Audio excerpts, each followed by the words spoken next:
Hi friend, मैं नंदलाल मौर्य आपके YouTube में स्वागत करता हूं। आज हम लोग एनटीपीसी सीबीटी 2 का शिफ्ट नंबर 2 का और डेट 9/5/2022 को जो क्वेश्चन पूछे गए थे उस क्वेश्चन को सॉल्व करेंगे। पिछले वीडियो में 1 से 50 तक का वीडियो सॉल्व करा दिया है। उसका मेरा लिंक डिस्क्रिप्शन में दिया हुआ है, उसमें जाके देख सकते हैं या प्ले स्टोर में जाके वीडियो देख सकते हैं। प्रैक्टिस सेट नंबर 14B का क्वेश्चन देखेंगे। ऐसे वीडियो देखने के लिए मेरे चैनल को सब्सक्राइब करें, बेल आइकन दबाएं जिससे सबसे पहले आपको नोटिफिकेशन पहुंच जाए। अगला वीडियो देखने के लिए प्रैक्टिस सेट नंबर 14C रहेगा, जिसमें 76 से आगे का क्वेश्चन सॉल्व कराएंगे। इस वीडियो में 51 से लेकर 75 तक का क्वेश्चन सॉल्व कराएंगे। चलिए स्टार्ट करते हैं। पहला क्वेश्चन क्या है देखेंगे।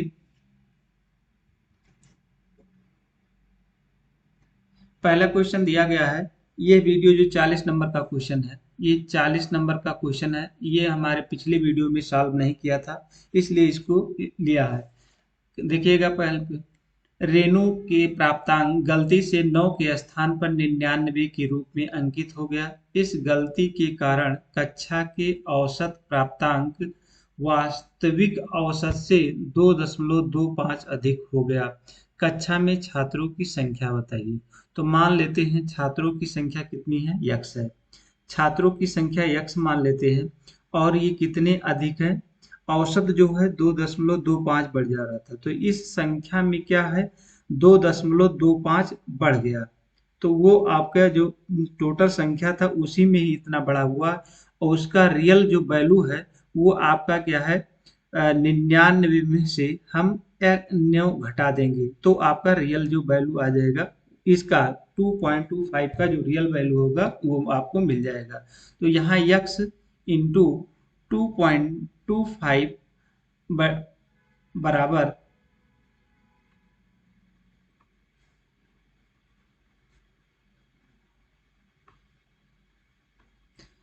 ये 90 हो जाएगा। अब हम यक्स बराबर हम क्या कर सकते हैं, 90/100 लिख देंगे। 90/2.25 दशमलव हटा देंगे तो ऊपर 100 और लग जाएगा, गुणा हो जाएगा। अब हम इसको काटेंगे, 5 से काटेंगे। 5 चौक 20, 5 25, 5 से काटेंगे 5 दूनी 10, फिर 5 से काटेंगे 5 चौक 20 और 5 9 45, और फिर 9 से काटेंगे 9 अक्कम 9, तो ऊपर 10 आ जाएगा। x बराबर हो गया 10 × 4, तो ये x की वैल्यू आ गई 40। तो हमको निकालना था क्या, छात्रों की संख्या कितनी है, तो छात्रों की संख्या कितनी 40 है। तो ऑप्शन नंबर आपका आ जाएगा तीसरा। अब अगले क्वेश्चन पे चले, देखते हैं कैसे सॉल्व किया गया है। चलिए नेक्स्ट क्वेश्चन में चलते हैं। कह रहा है मई दो, अब 51 से क्वेश्चन सॉल्व करते हैं। मई 2021 में भारतीय अंतरिक्ष अनुसंधान संगठन के विक्रम साराभाई अंतरिक्ष केंद्र द्वारा विकसित व्यावसायिक रूप से उपलब्ध हाई एंड वेंटिलेटर के समतुल्य कम लागत वाले वेंटिलेटर का नाम बताइए। तो ये है वायु, क्या है वायु, VAU वायु है। ऑप्शन नंबर आपका पहला सही है। नेक्स्ट क्वेश्चन है, एक कक्षा में 42 विद्यार्थी हैं। यदि कृतिका का स्थान शीर्ष से 18वां स्थान है तो नीचे से उसका स्थान क्या होगा। तो यहाँ से देखेंगे टोटल कितने हैं 42 हैं, और आपका कितना है 18वां स्थान है, तो हम 18वां घटा देंगे और नीचे से हमको जोड़ना, तो एक और इसमें ऐड कर देंगे। अब यहाँ से क्या करेंगे, 12 में से 8 गए 4, और 3 में से 1 गए 2, और प्लस 1 और जोड़ देंगे तो ये हो जाएगा 25। तो उनका स्थान कितना होगा, 25वां स्थान होगा। तो नीचे से उनका स्थान 25वां होगा। चलिए नेक्स्ट क्वेश्चन, ऑप्शन नंबर आपका तीसरा सही है। नेक्स्ट क्वेश्चन पे चलते हैं। रोशनी को ठीक ठीक से याद है कि श्रेष्ठा की वर्षगांठ गुरुवार से पहले किंतु सोमवार के बाद है। गुरुवार से पहले किंतु सोमवार के बाद है। कल्याण को ठीक से याद है कि श्रेष्ठ की वर्षगांठ मंगलवार के बाद किंतु शुक्रवार से पहले है। तो श्रेष्ठा की वर्षगांठ निम्नलिखित में से किस दिन थी? तो हम देखते हैं, रोशनी को ठीक से याद है कि श्रेष्ठ का जो वर्षगांठ मनाई गई थी, श्रेष्ठ की वर्षगांठ मनाई गई थी, वह गुरुवार से पहले,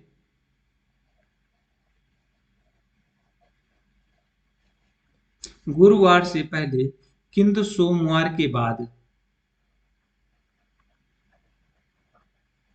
सोमवार, मंगलवार हो जाएगा और बुधवार, बुधवार दो आ गया, यहाँ शॉर्टकट में लिखे हैं। फिर कल्याण, कल्याण को ठीक से याद है कि श्रेष्ठा किया है क्या है, मंगलवार के बाद, तो मंगलवार लिख लेंगे, एक ना अच्छा लिखें, मंगलवार के बाद किंतु शुक्रवार के पहले और शुक्रवार लिख लेंगे। अब इसके बीच में मंगलवार, तो ये हो जाएगा बुधवार, बृहस्पतिवार, बृहस्पतिवार और शुक्रवार आपका दिया। अब इन दोनों में देखेंगे कॉमन कौन सा है, तो आपका दोनों में मंगलवार और मंगलवार मिल रहा है। यहाँ पर देखेंगे तो इसको हमको मंगलवार को नहीं लेना है, मंगलवार और शुक्रवार के बीच वाली संख्या लेना है। तो यहाँ देखिए, यहाँ बुधवार यहाँ भी है, यहाँ है क्या, बुधवार है, और यहाँ भी बुधवार है। तो आपका दोनों कॉमन में आपका क्या है, बुधवार, तो वो आपका हो जाएगा बुधवार। तो किंतु शुक्रवार से पहले है, श्रेष्ठ की वर्षगांठ निम्नलिखित में से किस दिन है, तो वो मंगलवार का होगा। इस तरह से हम लिख लेंगे, फिर से देख लेंगे, पहले पूरा लिखें। श्रेष्ठ का जो कहा गया वो सोमवार, सोमवार, मंगलवार, बुधवार और गुरुवार, ये है। फिर कहा गया मंगलवार, फिर से कहा कि श्रेष्ठता की आयु किसने बताया, कल्याण ने, कल्याण ने कहा कि श्रेष्ठता की जो वर्षगांठ है वो मंगलवार, मंगलवार के बाद किंतु शुक्रवार के पहले, तो शुक्रवार लिख लेंगे, शुक्रवार के पहले, तो मंगलवार, बुधवार और शुक्रवार, मंगल बुध बृहस्पतिवार,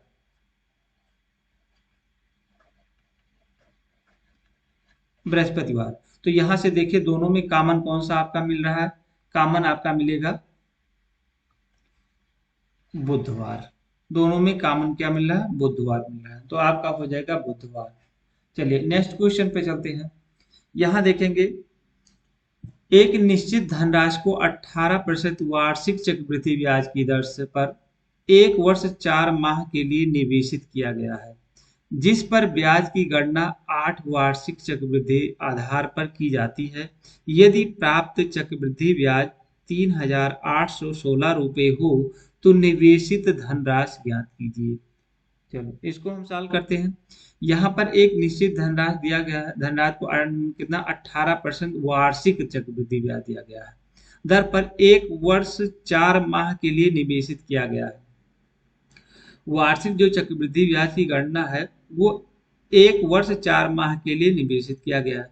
तो एक वर्ष 4 माह जो दिया है उस टोटल कितने माह हो गए, एक वर्ष 4 माह, ये टोटल हो गए 16 माह, 16 माह हो गया। लेकिन इसने कह रहा है इसकी वार्षिक जो गणना होगी चक्रवृद्धि, वो आपका होगा कितना, वो आपका होगा 1 साल, उसको कहा गया कि 8 माह का होगा, क्या होगा, 8 माह का होगा। तो 8 माह का होगा तो ये हुआ 2 वर्ष हो गया, क्या हो गया, 2 वर्ष हो गया, क्योंकि एक वर्ष जो कहा गया वो 8 माह कहा गया, तो 16 माह है, तो 16 माह को सीधे कहा गया 2 वर्ष है। अब आगे देखेंगे। अब हम क्या है, यहाँ ऊपर कहा गया 18% वार्षिक चक्रवृद्धि ब्याज की दर है, वो 12 माह है, क्या है, 12 माह, तो हम 12 माह का निकालेंगे, 12 माह, माह की वार्षिक दर, वार्षिक दर आपका कितना दिया है 18%। 18, तो एक माह का अगर हम निकालेंगे तो एक माह का वार्षिक दर हो जाएगा 18/12। तो अब यहाँ से हम इनको 8 माह का निकालेंगे। 8 माह की वार्षिक दर हो जाएगी 18/12 और गुणे 8। अब हम इसको काटेंगे, 4 दूनी 8 और 4 दूनी 8, 4 तीन 12 और 3 छक 18। इसका मतलब हो गया 8 माह का ब्याज जो हो दर कितनी हो जाएंगे, 6 दूनी 12%। कितना हो जाएगी, 8 माह का जो प्रतिशत होगा वो 12% हो जाएगा। अब देखिए, अब अवधि जो दिया गया है कंपाउंड इंटरेस्ट 16 माह का निकालना है, तो एक माह का 12% है, तो 8 माह का कितना हो जाएगा। तो हम एक फार्मूला हम जानते हैं, x प्लस वाई और प्लस एक्स वाई बटे 100। हम इस फार्मूले पर रखेंगे तो कंपाउंड इंटरेस्ट निकल आएगा। तो इस पे लिखेंगे 12%, तो कहें 12 + 12 और प्लस 12 × 12 बटे 100, ये हो जाएगा 24 और प्लस 12 × 144, तो 1.25 हो जाएगा। इन दोनों को जोड़ेंगे तो ये हो जाएगा 25 दशमलव, अरे 12 × 144, यहाँ 4 हो जाएगा। एक मिनट,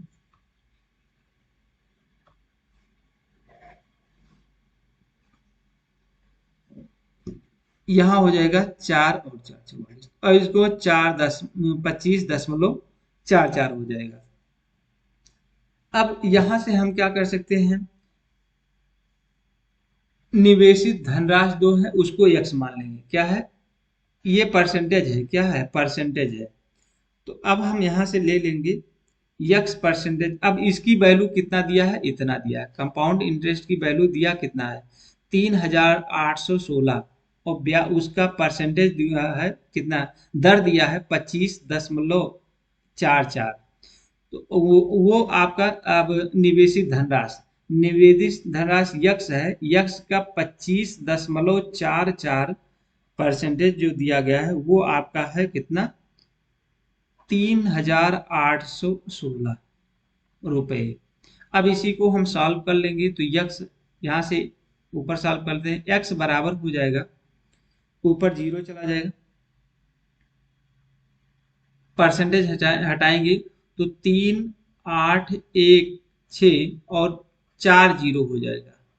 क्या हो जाएगा, 4 0, और नीचे हो जाएगा 25 और 44। इसको काटेंगे तो आपका 3 से कट जाएगा, 3 8 24, 4 और 8, शॉर्टकट में काटता हूं, और ये 12 7 2। अब यहां से हम डिजिटल सम लगा के सॉल्व कर सकते हैं। देखिए डिजिटल सम निकालेंगे। अब यहां से देखिए 7 2 9, 9 2 7 2 7 2 9, 9 2 11, 1 13, 13 1 4 हो गया। और यहाँ देखेंगे 4 4 8 8 16, 16 4 20, 20 यहाँ 2 हो गया, इसको काटेंगे तो 2 हो जाएगा। अब यहाँ देखें,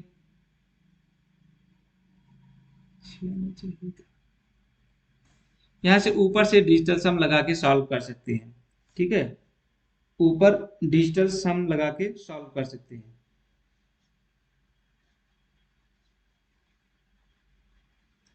8 4 12, 8 2 16, 16 4 20, 20 20 का डिजिटल सम 2 हो गया नीचे,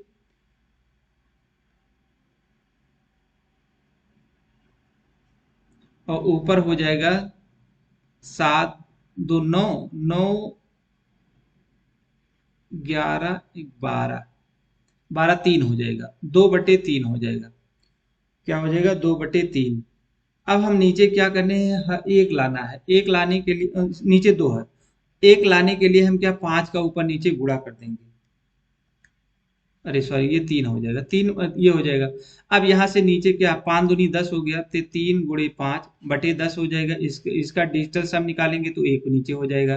तो ऊपर कितना, 5 3 15, कितना हो जाएगा 15, और 1 2 3 4। तो डिजिटल सम अगर निकालते हैं तो डिजिटल सम आपका देखिए 15,000 आ रहा है डिजिटल सम पे करने पर। तो आपका 15,000 निकाल, और या सॉल्व करके इसको सॉल्व करेंगे तो आपका हो जाएगा, इसको काटेंगे तो ये आ जा आपको टोटल हो जाएगी, यहाँ एक जीरो लग जाएगा, एक जीरो से हटा देंगे, इसको काटने के बाद 15 आ जाएगा। कितना आ जाएगा? 15 आ जाएगा। तो इसको काटें, 15,000 आपका आंसर आ जाएगा। और डिजिटल सम पे लगाएंगे तब भी आएगा, क्योंकि यहाँ 15 देखिए आ रहा है। यहाँ जोड़ेंगे, देखिए डिजिटल टर्म में तो ये 6 होगा, 5 एक 6 हो जा रहा है, यहाँ डिजिटल टर्म में 5 एक 6 हो जा रहा है। और ये हो जाएगा, देखिए 8 4 12, 6 आना चाहिए, 8 4 12, 12 एक 13, 13 तो यहाँ 4 हो जा रहा है। और ये देखिए 5 5 10 एक, 10 एक 11, यहाँ 2 हो रहा है। और यहाँ पर देखिए यहाँ भी नहीं होगा, तो आपका डिजिटल 6 आना चाहिए, तो 6 इसमें आ रहा है। तो ऑप्शन नंबर आपका तीसरा सही है। अगले क्वेश्चन पे चलते हैं। निम्न में से कौन सा भारतीय संविधान के अनुच्छेद 182 का घटक है? तो विधान परिषद का राष्ट्रपति और उपसभापति, विधान परिषद का राष्ट्रपति और उपसभापति, पहला ऑप्शन सही है। नेक्स्ट क्वेश्चन पे चलते हैं। जब ब्याज की गणना 8 वार्षिक चक्रवृद्धि आधार पर की जाती है, मतलब 8 माह को ही एक क्या मान लिया जा रहा है? 12 माह, 8 माह को एक वर्ष मान लिया गया है, 12 माह को एक वर्ष मान लिया गया है। अब इसको हम देखते हैं कैसे सॉल्व करते हैं। तो कह रहा है 7800 रुपये की धनराशि x% वार्षिक दर से 2 वर्ष में इतना रुपया हो जा रहा है। कितना? इतना रुपया हो जाता है। यदि ब्याज की गणना अर्धवार्षिक चक्रवृद्धि ब्याज आधार पर की जाती है, तो समान धनराशि पर x+5% वार्षिक दर से 1 वर्ष का चक्रवृद्धि ब्याज कितना होगा? इसको लगाते हैं। देखिए यहाँ पर क्या है आपका? प्रिंसिपल अमाउंट, प्रिंसिपल और अमाउंट पी, और मिश्रधन ए, मिश्रधन दिया। इसका रेशियो आपको लिखा लेते हैं 7800, और ये है 10381.8, ये हो जाएगा। यहाँ से हम अगर हम दशमलव हटा देंगे तो यहाँ हम जीरो कर सकते हैं, क्योंकि अनुपात में रेशियो में बराबर करना है। अब इसको हम काटेंगे, तो देखिए काटेंगे 13 से कटिएगा, 13 6 78 हो जाएगा, तो 6000 यहाँ हो गया। और इसको काटेंगे तो ये हो जाएगा 13 से 7986 हो गया। इसको और काटते हैं तो यहाँ 6 से काटेंगे तो ये 1000 हो जाएगा, और ये 1331। अब ये 10 का इस क्यूब हो गया, और ये हो गया कितना? ये आपका रेशियो में है, और ये 11 हो गया। इसका मतलब 10 ये हो गया, और ये आपका 11 हो गया। इसका मतलब परसेंट कितना? 1 की वृद्धि हो रही है, 10 में 1 की वृद्धि हो रही है। पहले 10 था, प्रिंसिपल अमाउंट बढ़ा आपका 11, तो ब्याज कितना मिला? 1, एक ब्याज मिला। तो इसे हम एक ब्याज मिला, तो इस पर हम क्या कह सकते हैं? इस पर परसेंटेज निकाल लेंगे, तो 100 पे कितना हो जाएगा? तो 10 पे 1 मिल रहा है, तो 100 पे कितना हो जाएगा? 10%। 100 पे कितना हो जाएगा? 10%। अब क्या है? 8 माह के लिए दर 10%। 8 माह के लिए दर कितनी है? 10%, क्योंकि 100%, 8 माह क्या है? 100% माना गया है।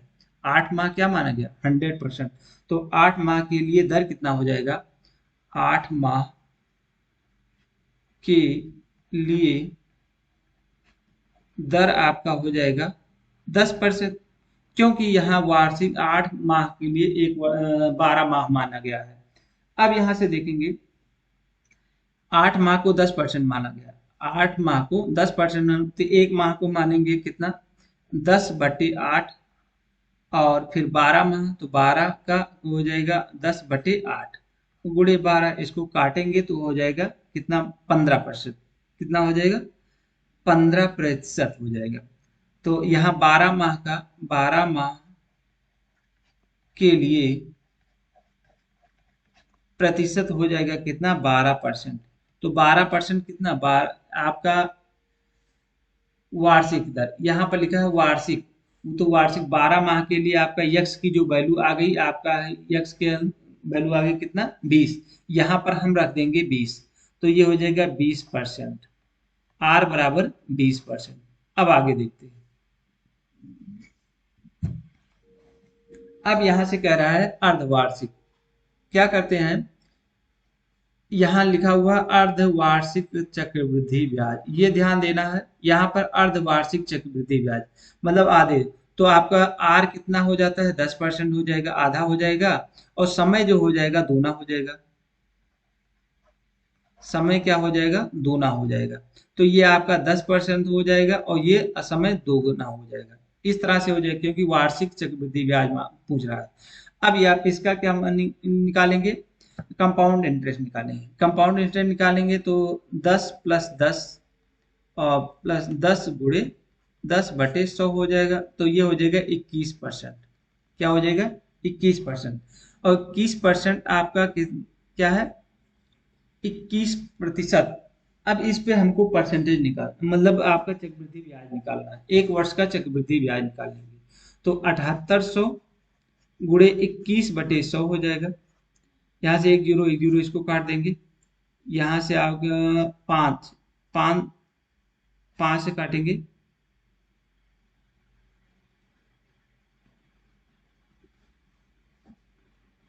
5 से काटे, ये हो जाएगा कितना, 5 करने में 5, 2 से काटे, दो, 2×3 = 6 और 2×9 = 18।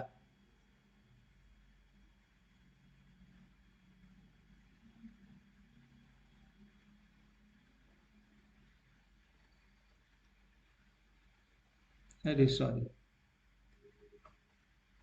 यहाँ कुछ करना ही नहीं था। अब इसको हम क्या करेंगे,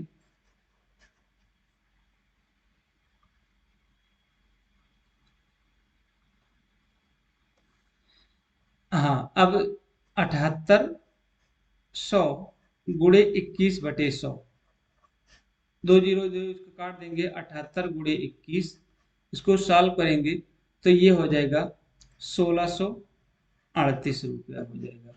तो 1 वर्ष का परसेंटेज आपका कितना हो जाएगा, 1638 रुपया। इसी को हमको निकालना था। चलिए नेक्स्ट क्वेश्चन पे चलते हैं। ये 3 स्टेप में है। पहले क्या है, आपको इसका निकालना है, 3 स्टेप में निकालना है, इसको निकालेंगे। फिर ये निकलने के बाद में आपको जो परसेंटेज आएगा, ये 8 माह का हो जाएगा, 12 माह के लिए निकालेंगे। आपका रेशियो ये निकलेगा और तीसरा आपका इससे निकालेंगे। तो इस तरह से इसको निकालेंगे। अगले क्वेश्चन पे चलते हैं। यहाँ पर देखिए PQRS केंद्र O वाले एक वृत्त में स्थित एक चक्रीय चतुर्भुज है। PQR और PSR का अनुपात 11:7 है। यदि PQ बराबर QR है तो OPQ ज्ञात कीजिए। तो देखें कैसे इसको सॉल्व किया है। अब यहाँ हम PQR एक चतुर्भुज है, तो इसको हम मान लेते हैं PQRS, इसको मान लिया। अब इसको क्या करेंगे, एक दूसरे को मिला देंगे। क्या करेंगे, हाँ एक चीज और याद रखना है, यहाँ पर चक्रीय चतुर्भुज के आमने सामने की भुजा होती है 180। तो यहाँ पर क्या दिया है, Q और R, Q और S, यहाँ पर Q और S, Q की वैल्यू कितना है, 11 है। Q की वैल्यू कितना है, 11 है। और S की वैल्यू आपका 7 है। हाँ अब यहाँ से क्या कर सकते हो, ये तो यहाँ होता है चक्रीय चतुर्भुज जो होता है उसके अगर वृत्त के अंदर एक वर्ग या आयत बना हो तो उसके आमने सामने की भुजा का योग जो होता है 180 होता है। तो यहाँ से हम लिख सकते हैं 7x और +11x की जो वैल्यू है 180 होता है। सो 18x बराबर हो जाएगा 180, यक्स बराबर हो जाएगा 10। तो यहाँ हो जाएगा 10×70 और ये 11×110, कितना हो जाएगा, 11×110। ये हो गया कोण, कितना हो जाएगा, ये 70 डिग्री हो जाएगा, 110 हो जाएगा, ये हो गया। अब हमको ये चीज मालूम हो गया। अब इसको हम मिला देते हैं पहले, अब इसको मिलाएंगे। तो ये कोण तो मालूम हो गया, ये 110 है। अब ये जो कोण दिया है तो इसका क्या होता है, इन दोनों का ये जो बचा हो उसका दोनों आधा, मतलब 100, टोटल एक त्रिभुज है तो 180 में से अगर हम 110 घटा देंगे तो हो जाएगा 70। तो 70 मतलब ये 35 डिग्री है और ये भी 35 डिग्री है। कितना है, 35 डिग्री हो जाएगा, ये हो जाएगा 35 डिग्री। अब हमको कह रहा है ये मालूम हो गया। अब कह रहा है पी और क्यू, पी और क्यू, यहां से दूसरा त्रिभुज लेते हैं।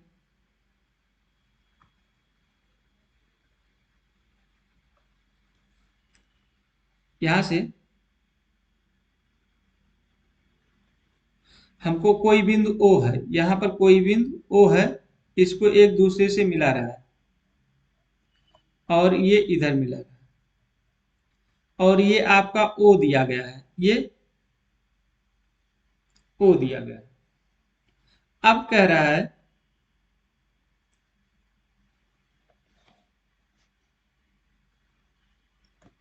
जब ये और ये जब आपस में बराबर होते हैं, ये भुजा और ये भुजा, पी और क्यू और आर और क्यू यदि बराबर होते हैं, तो इनका जो कोण होता है वो दोनों आपस में बराबर होते हैं, मतलब आधे हो जाते हैं, जितना इधर हो उतना इधर ही होगा। ये चीज आना था। अब यहां से आपका क्या हो जाएगा,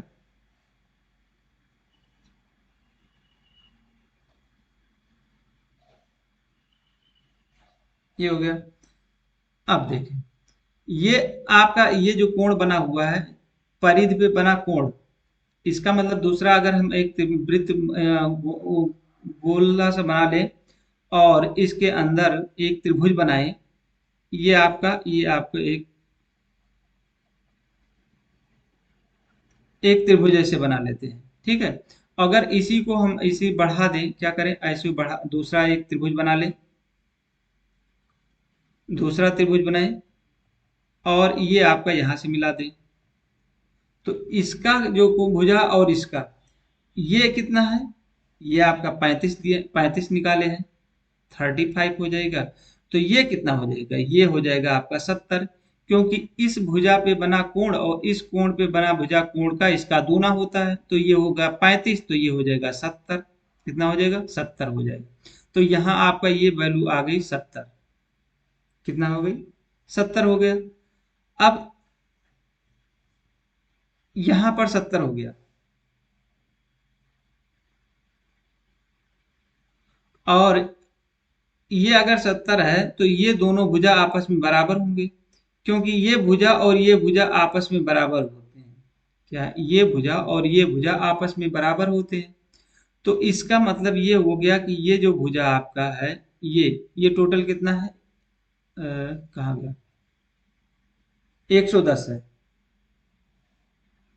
क्या है, 110 है। हमको निकालना कितना है, पी की वैल्यू निकालना है, हमको इस भुजा की वैल्यू निकालना है, यहाँ पर जो लगा ये जो बढ़ गया है इसकी भुजा निकालना है। तो ये जब आपस में बराबर, ये आपस में बराबर हो जाएंगे, तो ये 2x बराबर कितना है, 110 के, तो x बराबर हो जाएगा 10, 110 बटे 2, 2 से काटेंगे तो ये हो जाएगा 55, x बराबर आपका हो जाएगा 55। तो ये जो कोण आपका पूछ रहा है, ये कोण कितना होगा, कह रहा है ओ पी क्यू की वैल्यू में ये कोण पूछ रहा है कितना होगा। ये आपका यह अगर इसको इसको मिला देते हैं तो पूछ रहा है कि इस कोण की वैल्यू क्या है, तो इस कोण की वैल्यू आपका हो जाएगा 55। नेक्स्ट क्वेश्चन पे चलते हैं। ऑप्शन नंबर आपका तीसरा सही है। निम्न में से कौन सा कथन अस्थायी विनिमय दर के लिए उचित है, तो यह है, यह मांग और आपूर्ति की बाजार शक्तियों द्वारा निर्धारित होता है। यह मांग और आपूर्ति की बाजार शक्तियों द्वारा निर्धारित होता है। ऑप्शन नंबर आपका दूसरा सही है। नेक्स्ट क्वेश्चन है, ये व्यंजक दिया गया है, इसको सॉल्व करना है। तो यहाँ पर 3 दिया था तो इसको भी 3 बना लेंगे, तो ये हो जाएगा 3 की पावर में 4, और ये आपका 0.16 दिया रखा है, और गुणे 3 की पावर में 36 है। 16 चौका 64 हो, 3 की पावर में 6.64 हो जाएगा, और 3 की पावर में 3 हो जाएगा। तो गुणा में घाते जुड़ जाता है, तो 3 की पावर में कितना हो जाएगा, 100। 2 अंक के बाद दशमलव लगा है तो दशमलव यहाँ लगा देंगे, तो 3 की पावर 1 हो जाएगा, 1 बराबर 3 हो जाएगा। तो ऑप्शन नंबर आपका दूसरा सही है। नेक्स्ट क्वेश्चन, यह सिद्ध धमाल नृत्य निम्न में से किस राज्य या केंद्र शासित प्रदेश से संबंधित है, तो ये गुजरात से संबंधित है। सिद्धि धमाल नृत्य निम्न में से किस राज्य से संबंधित है? तो गुजरात से है। नेक्स्ट क्वेश्चन है, जनवरी 2022 तक प्राप्त जानकारी के अनुसार भारत के मुख्य न्यायाधीश निम्न में से कौन है? तो ये है मुख्य न्यायाधीश जो है नुथुलपत वेंकटन रमन, एन वेंकट रमन है, एन वेंकट रमन है। नेक्स्ट क्वेश्चन है, भारतीय संविधान का अनुच्छेद 352 से संबंधित है, तो ये राष्ट्रीय आपातकाल से संबंधित है। नेक्स्ट क्वेश्चन है, यहाँ किसी संख्या का 1/8 42 के आधे से 12 कम है तो उस संख्या का 1/4 ज्ञात कीजिए। चले, यहाँ किसी संख्या का 1/8 जो दिया गया है 42 के आधे मतलब 21, 42 के आधे से 12 ये कम है तो यह इसमें जोड़ दें या इसमें घटा दें, तो इसमें हम घटा देते हैं। यहाँ हो जाएगा एक यक्स इंटू 1/8 बराबर 11 में से 2 गए 9, तो यक्स बराबर हो जाएगा 72, 8 9 72 हो गया। तो उस संख्या का चौथाई, तो 72 से 4 में डिवाइड कर देंगे तो 4 कन्यम 4 और 4 8 32, तो कितना हो जाएगा 18। तो ऑप्शन नंबर आपका पहला सही है। नेक्स्ट क्वेश्चन है, एक व्यक्ति शांत जल में 11 किलोमीटर प्रति घंटे की चाल से नाव चला रहा है। तो मान लेते हैं शांत जल में नाव की चाल को x मान लेते हैं 11 किलोमीटर प्रति घंटा, और धारा की चाल जो है y है, y दिया है 5/6 मीटर प्रति सेकंड दिया गया है, तो इसको हमको क्या करेंगे किलोमीटर प्रति घंटा में चेंज करेंगे, तो 5/18 बराबर यहाँ 18/5 कर देंगे। 5 से 5 कट जाएगा, 6 से 3 18, इसका मतलब ये y की वैल्यू आ जाएगी 3 किलोमीटर प्रति घंटा। अब धारा की दिशा में वह किलोमीटर, धारा की दिशा में कितना है, धारा की दिशा में मतलब अनुकूल चाल, क्या लिखेंगे धारा की अनुकूल चाल, अनुकूल, अनुकूल माने जोड़ देंगे तो x क्या है, ये 11 है, ये है आपका x प्लस वाई, मतलब x प्लस वाई बराबर हो जाएगा 11-14 किलोमीटर प्रति घंटा। और प्रतिकूल जो है, जो उल्टी दिशा में चलता है प्रतिकूल हो जाएगा x माइनस वाई बराबर हो जाएगा वो आपका 8 किलोमीटर प्रति घंटा।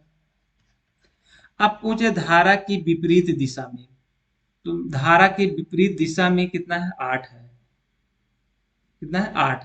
तो पूछ रहा समय क्या होगा, पूछ रहा समय, तो समय बराबर होता है, समय बराबर होता है चाल गुणे समय,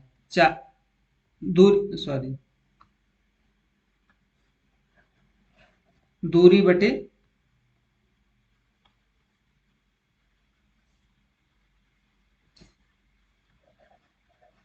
बटे चाल होता है। अब दूरी आपका दे रखा है कितना 36 किलोमीटर, तो 36 किलोमीटर और चाल दिया है 8, तो 8 से इसको काट देंगे, 8 चौक 32, 8 चौक 32 और 1/2 हो जाएगा। इसका मतलब ये हो गया 4 घंटा, 1/2 को हम क्या है 60 से गुणा कर देंगे तो ये हो जाएगा 30 मिनट,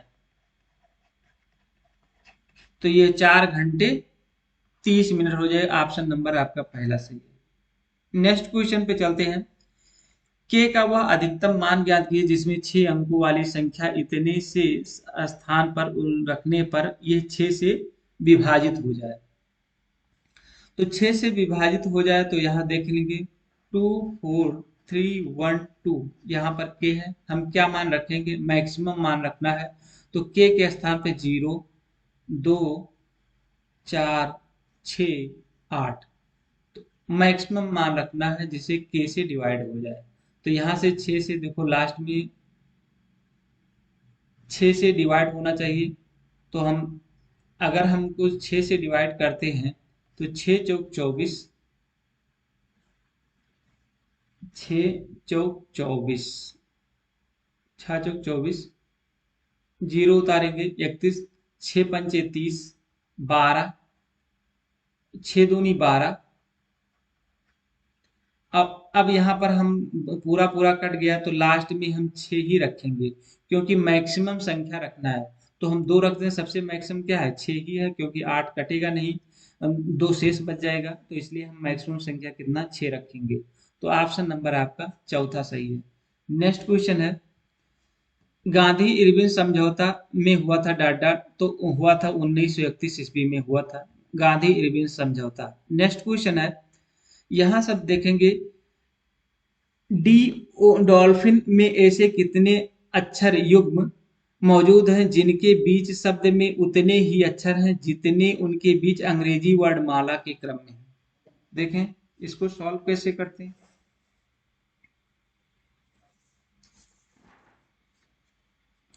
यहां से हम डॉल्फिन को लिख लेंगे DOLPHIL। अब हम नंबर लिख लेंगे 4, 15, 12, 16 और 8, 9 और 14। अब हम इसको लेते हैं, सीरियल में लेना है। कैसे लेंगे देखें, यहां से कह रहा है ऐसे कितने अक्षर युग्म मौजूद हैं जिनके बीच शब्द में उतने ही अक्षर हैं जितने उनके बीच अंग्रेजी वर्णमाला के बीच। तो 8, 4, डी, EFGH ये मिल गया। एक यहां से डी से आते हैं एच की तरफ पहुंच जाते हैं, इसका मतलब ये मिल गया। डी के बाद EFGH मिल रहा है, एच के बाद आई भी मिल रहा है, यहां से देखें आई भी मिल रहा है, तो 2 तो मिल गया। अब उल्टा पे चलते हैं, कुछ और देखते हैं। तो DH मिला, DH मिल गया, DI मिल गया, और अब उल्टा चलते हैं।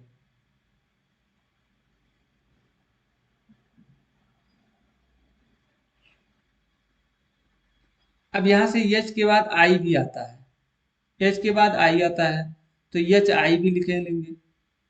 फिर उसके बाद में OPQRST LMNOP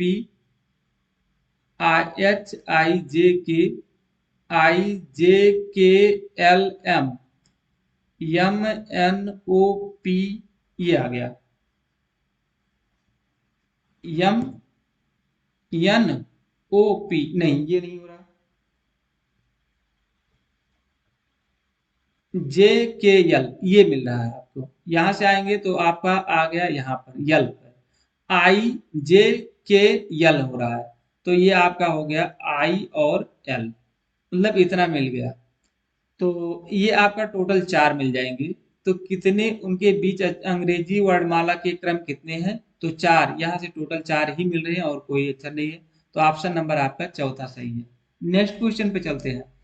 यहाँ जब 11, 15, 20 और 30 में से प्रत्येक के से 0 से बड़ा के घटाया जाए तो इस संख्या में प्राप्त संख्याएं समानुपाती में हो, तब 2k+2 और 3k² के बीच मध्यानुपाती का मान ज्ञात कीजिए। अब यहाँ से हम दो देखिए कैसे सॉल्व करते हैं। 11/15 लिख लेंगे और 20/30 लिख लेंगे। अब दोनों को क्रॉस मल्टीप्लिकेशन कर दो और दोनों को समानुपाती बराबर कर दो। कह रहा है यहाँ समानुपाती है, मतलब समान है, तो हम क्या कर सकते हैं, इसको गुणा कर लेंगे।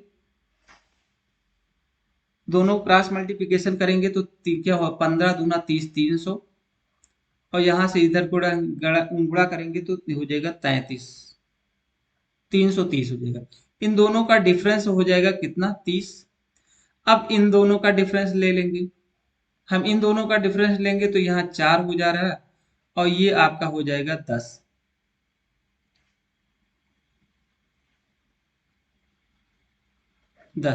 इन दोनों का डिफरेंस हो जाएगा 6। तो 6 के मान सकते हैं, हमको क्या मान सकते हैं, 6 के बराबर हम लिख सकते हैं 30। 6 के बराबर हम लिख सकते हैं 30। तो 6 पंचे 30, यहाँ से के की वैल्यू आ गई 5, और 5 कहाँ रख देंगे, यहाँ पर रख देंगे। तो ये मध्यानुपाती का जो सूत्र होता है अंडर रूट, यहाँ पर रख सकते हैं, 5 दूनी 10 हो जाएगा और 10 10 दो 12 और यहाँ हो जाएगा 5 पचों 25 तिया 75। तो हम यहाँ रख देंगे कितना, 12 गुणे 75। इसको हम फैक्टर करेंगे, 4 तिहाई 12 और 25 तिया 75। तो 3 बाहर निकल गया और 4 भी बाहर। देखिए 4 का वर्गमूल निकालेंगे तो कितना हो जाएगा 2, और 9 का वर्गमूल 3 और 25 का 5। अब इन दोनों का गणा कर देंगे, 5 तिहाई 15 दूना 30, तो आ गया आपका 30। तो मध्यानुपाती पूछा है तो ऑप्शन नंबर आपका चौथा सही है, 30। नेक्स्ट क्वेश्चन पे चलते हैं। 2011 की भारतीय जनगणना के अनुसार भारत के निम्नलिखित में से किस राज्य में अनुसूचित जाति की जनसंख्या दर्ज नहीं की गई? तो नागालैंड की नहीं दर्ज की गई। ऑप्शन नंबर आपका पहला सही है। नेक्स्ट क्वेश्चन है, एक निश्चित कूट की भाषा दिया गया है, इसी को सॉल्व करना। तो ये कह रहा है आर और आउट का के कूट क्या होंगे। तो यहाँ से देखें, यहाँ देखें क्या क्या मिल रहा है। पहले आउट इसमें मिल रहा है, आउट इसमें मिल रहा है, योर योर योर। यहाँ से देखेंगे योर यहाँ है, योर यहाँ है और योर यहाँ है। इसका मतलब अब यहाँ तीनों में कौन कॉमन है? यहाँ कॉमन देखें, ये हो गया टी डब्ल्यू और टी डब्ल्यू मिल गया। अब दूसरा चलते हैं, दूसरे में अब हम लेके कौन कॉमन हो सकता है? मिड। आउट पे ले लेते, चलो आउट नहीं लेंगे क्योंकि आउट हमको तो निकालना है, हमको निकालना कितना, आउट को ही निकालना है। यहाँ आउट है और किसको निकालना, आर को निकालना। आर कहाँ पर है? यहाँ पर आर है। अब रिजल्ट को चेक करेंगे, रिजल्ट यहाँ पर है, रिजल्ट यहाँ, दो में कॉमन है रिजल्ट। तो यहाँ से देखिए ये आपका ये है और ये कट गया, तो पी यू और पी यू इसके बराबर हो जाएगा। अब देखते हैं और क्या बचा। यहाँ पर मिड, यहाँ देखिए सी ए और सी ए, यहाँ पर मिड को भी काट देंगे, यहाँ पर मिड काट गया और इधर से ये कट गया।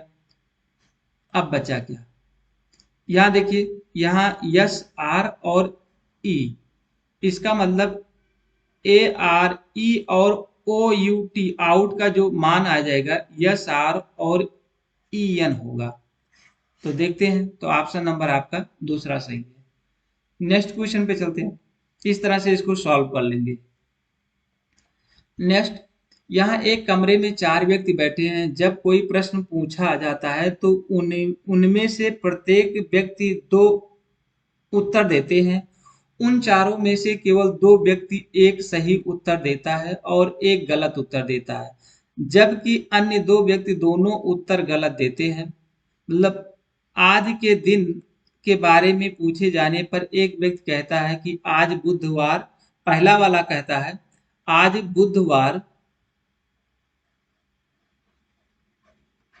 बुधवार या रविवार है, या रविवार है। दूसरा व्यक्ति कहता है सोमवार या शनिवार है, सोमवार या शनिवार है, शनिवार है। तीसरा व्यक्ति कहता है मंगलवार है या शुक्रवार है, तीसरा कह रहा है मंगलवार है या शुक्रवार है। चौथा व्यक्ति कहता है कि गुरुवार है या बुधवार है, चौथा कह रहा है गुरुवार या बुधवार है। तो आज कौन सा दिन होगा? तो यहां से हम पहले शनिवार ले लेते हैं। इसमें क्या कह रहा है, 2 व्यक्ति, इसमें कह रहा है कोई प्रश्न पूछा जाता है तो उनमें से प्रत्येक व्यक्ति जो है 2 उत्तर सही देता है, 2 उत्तर सही देता है और चारों में से केवल 2 व्यक्ति एक सही उत्तर देता है। 2 व्यक्ति क्या है, 2 व्यक्ति एक सही उत्तर देता है और एक गलत उत्तर देता है। क्या करता है, एक गलत उत्तर देता है। हमको इतने पकड़ना है। जब दो व्यक्ति दोनों उत्तर गलत देता है तो, और दो व्यक्ति क्या है, दो व्यक्ति गलत उत्तर देते हैं। यहाँ देखें, दो दो गलत देता है, दो सही देता है। अब यहाँ से हम पहले हम शनिवार को लेते हैं। शनिवार मतलब शनिवार कहता है तो दो सही करता है कि नहीं करता है, हम उसको चेक करेंगे। तो यहाँ से हम चेक करते हैं शनिवार। तो शनिवार को लिया तो दो सही होना चाहिए। शनिवार किसमें है, देखिए यहाँ पर अगर हम इसमें शनिवार है नहीं, इसमें यहाँ पर शनिवार है तो और दूसरे में भी शनिवार किसी में आना चाहिए था। तो देखिए नहीं आ रहा है, इसका मतलब एक ये ऑप्शन नहीं हो सकता है, पहला ऑप्शन नहीं होगा। अब दूसरे ऑप्शन पे चलते हैं, शुक्रवार। शुक्रवार देखेंगे, देखिए शुक्रवार यहाँ पर है और कहीं नहीं है, तो ये भी गलत है आपका। अब बुधवार पे चेक करते हैं, देखिए बुधवार यहाँ पर है और बुधवार यहाँ पर है। इसका मतलब दो लोग सही बोल रहे हैं।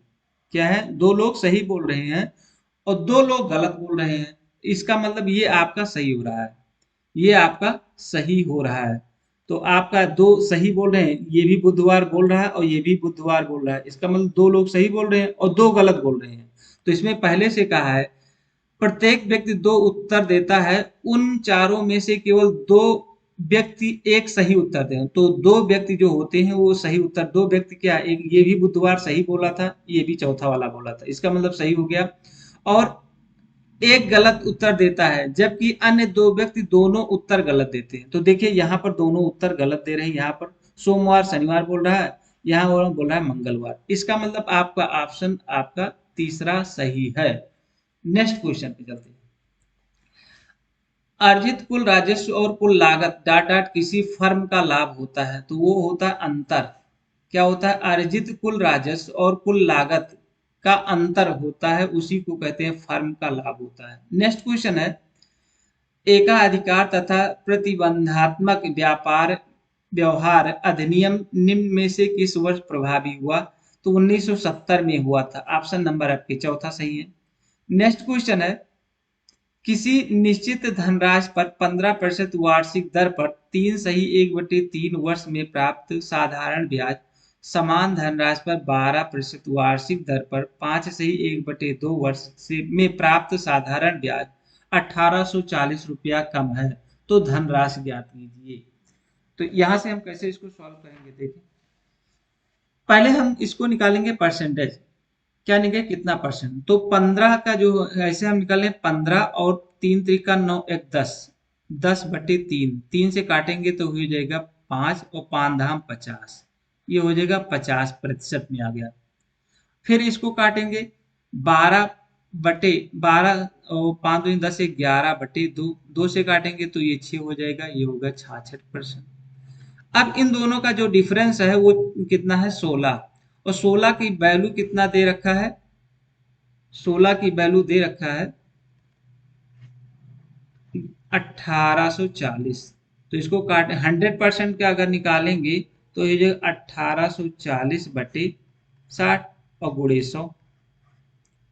अब इसी को हमको सॉल्व करना है। 16 कम 16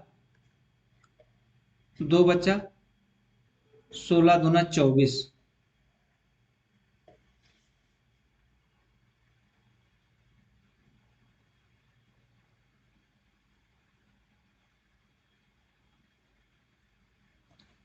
अठारह सौ चालीस को 16 से भाग देंगे तो एक बार जाए 16, दो हो जाएगा 16 कम 16,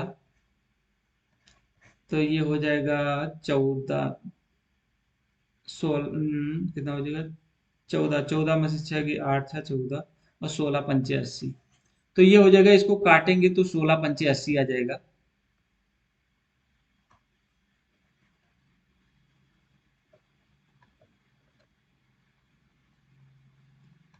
इसको काटेंगे तो ये हो जाएगा 16 पंचे 80, मतलब 115 और 2 जीरो। तो ये हो जाएगा आपका 100% अगर निकालेंगे तो कह रहा है धनराशि क्या होगी, तो धनराशि होता है 15,500 रुपये हो जाएगा। तो ऑप्शन नंबर आपका तीसरा सही हो जाएगा। इस तरह से हम निकाल सकते हैं।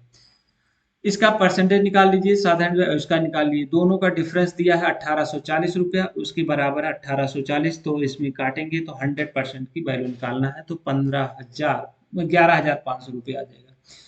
नेक्स्ट क्वेश्चन है, यहाँ अंग्रेजी वर्णमाला दिया गया है, इसको देखेंगे क्या है, सॉल्व किया गया है।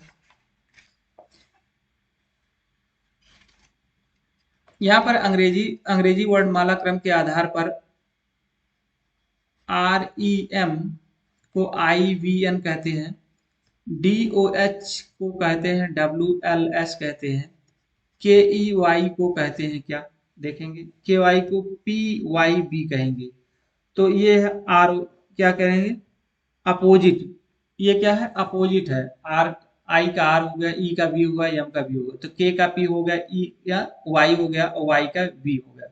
तो इस तरह से हम लिख सकते हैं।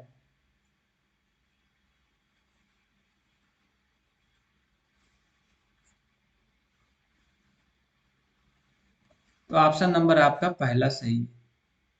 नेक्स्ट, 3 सेंटीमीटर त्रिज्या वाले अर्धगोले का आयतन कितना होगा। तो अर्धगोले का सूत्र क्या होता है, उसको देख लेंगे।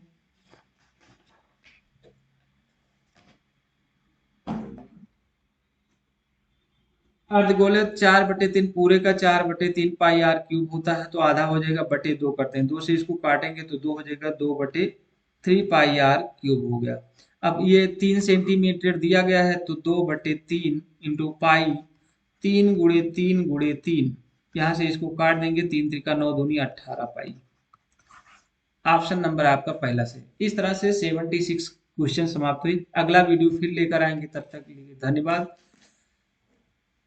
सभी क्वेश्चन प्लेलिस्ट में दिए गए हैं, उसमें जाके दे सकते हैं, हम डिस्क्रिप्शन में अपना लिंक दे देंगे। चलिए।